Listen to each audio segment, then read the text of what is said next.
اعوذ باللہ من الشیطان الرجیم بسم اللہ الرحمن الرحیم وقال الشیطان لما قضی الامر، اور شیطان کہے گا اس وقت جب فیصلہ چکا دیا جائے گا، جب تمام بنی نوع انسان کی قسمت کا فیصلہ ہو جائے گا اور اہل جنت کو جنت کی طرف اور اہل جہنم کو جہنم کی طرف لے جایا جا رہا ہوگا، تو شیطان کہے گا ان اللہ وعدکم وعد الحق ووعدتکم فاخلفتکم، دیکھو لوگو، اللہ نے تم سے ایک وعدہ کیا تھا، سچا وعدہ، اور میں نے بھی تم سے وعدے کیے تھے، تو میں نے تم سے اپنے وعدوں کے خلاف ورزی کی۔ وَمَا كَانَ لِيَ عَلَيْكُمْ مِنْ سُلْطَانٍ، لیکن میرے پاس تم پر کوئی اختیار نہیں تھا، میں تم پر کسی قسم کا کوئی جبر نہیں کر سکتا تھا اور تمہیں کوئی زبردستی برائی کی طرف نہیں لا سکتا تھا۔ إِلَّا أَن دَعَوْتُكُمْ فَاسْتَجَبْتُمْ لِي،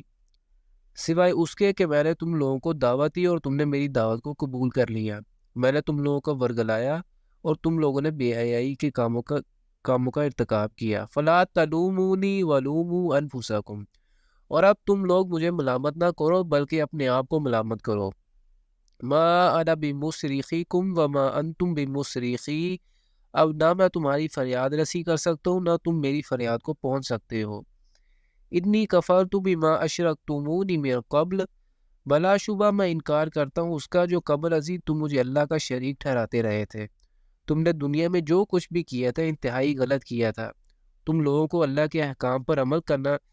کرنا چاہتے تھے، اس کے وعدے پر اعتبار کرنا چاہتے تھے، تم لوگ نہ صرف اللہ کے احکام کو پس پش ڈال کر میرا کہنا مانتے رہے بلکہ مجھے اس کے برابر کا درجہ بھی دیتے رہے۔ ان الظالمین لهم عذاب علیم، یقینا ظالموں کے لیے دردناک عذاب ہے۔ وَأُدْخِلَ الَّذِينَ آمَنُوا وَعَمِلُوا الصَّالِحَاتِ جَنَّاتٍ تَجْرِي مِن تَحْتِهَا الْأَنْهَارُ خَالِدِينَ فِيهَا بِإِذْنِ رَبِّهِمْ تَحِيَّتُهُمْ فِيهَا سَلَام، اور داخل کیے جائیں گے وہ لوگ جو ایمان لائے ہوں گے اور جنہوں نے نیک عمل کیے ہوں گے، ایسے باغات میں جن کے نیچے ندیاں بہتی ہوں گی، وہ اس میں رہیں گے ہمیشہ ہمیشہ اپنے رب کے حکم سے، وہاں ان کی ملاقات کی دعا ایک دوسرے پر سلام ہوگی۔ الم ترى کیف ضرب اللہ مثلا کلمۃ طیبہ، کیا تم نے غور نہیں کیا کہ اللہ نے کیسی مثال بیان کی ہے کلمہ طیبہ کی؟ کلمہ طیبہ سے عام طور پر تو کلمہ توحید لا الہ الا اللہ محمد رسول اللہ صلی اللہ علیہ وآلہ وسلم مراد لیا جاتا ہے۔ اس میں کچھ شک نہیں کہ لا الہ الا اللہ افضل ذکر ہے،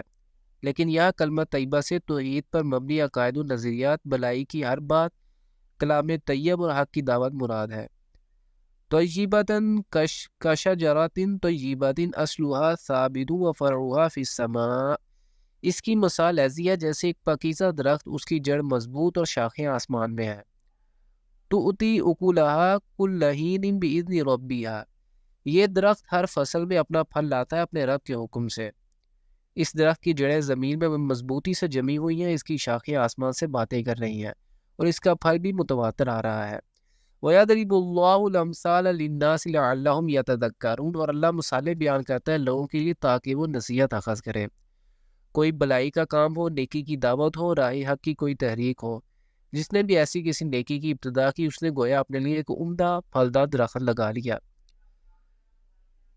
وَمَثَلُ كَلِمَةٍ خَبِيثَةٍ كَشَجَرَةٍ خَبِيثَةٍ اجْتُثَّتْ مِنْ فَوْقِ الْأَرْضِ مَا لَهَا مِنْ قَرَارٍ، اور کلمہ خبیثہ کی مثال ایسی ہے جیسے ایک گھٹیا درخت جار جنکار جسے زمین کے اوپر سے ہی اکھاڑ لیا جائے، اس کے لیے کوئی قرار نہیں۔ بلائی اور اس کے اثرات کے مقابلے میں برائی، برائی کی دعوت اور برائی کے اثرات کی مثال ایسی ہے جیسے ایک بہت عمدہ مضبوط اور پھلدار درخت کے مقابلے میں جار جنکار، نہ اس کی جڑوں میں مضبوطی، نہ سایہ نہ پھل۔ برائی بعض اوقات لوگوں میں رواج بھی پا جاتی ہے، انہیں بلی بھی لگتی ہے اور اس کی ظاہری خوبصورتی میں لوگوں کے لیے وقتی طور پر کشش بھی ہوتی ہے، جیسے مال حرام کی کثرت اور چمک دمک لوگوں کو متاثر کرتی ہے، مگر حقیقت میں نہ تو برائی کو ثبات اور دوام حاصل ہے اور نہ ہی اس کے اثرات میں لوگوں کے لیے فائدہ۔ یثبت اللہ الذین آمنوا بالقول الثابت فی الحیات الدنیا وفی الآخرہ، اللہ ثبات عطا کرتا ہے اہل ایمان کو قول ثابت کے ذریعے سے دنیا کی زندگی میں بھی اور آخرت میں بھی۔ یہاں قول ثابت سے مراد ایمان ہے، آخرت پر پختہ ایمان رکھنے والا شخص دنیا کے اندر اور آخرت میں بھی کامیاب ہوتا ہے۔ وَيُضِلُّ اللَّهُ الظَّالِمِينَ وَيَفْعَلُ اللَّهُ مَا يَشَاءُ، اور گمراہ کر دیتا ہے اللہ ظالموں کو، اور اللہ کرتا ہے جو چاہتا ہے۔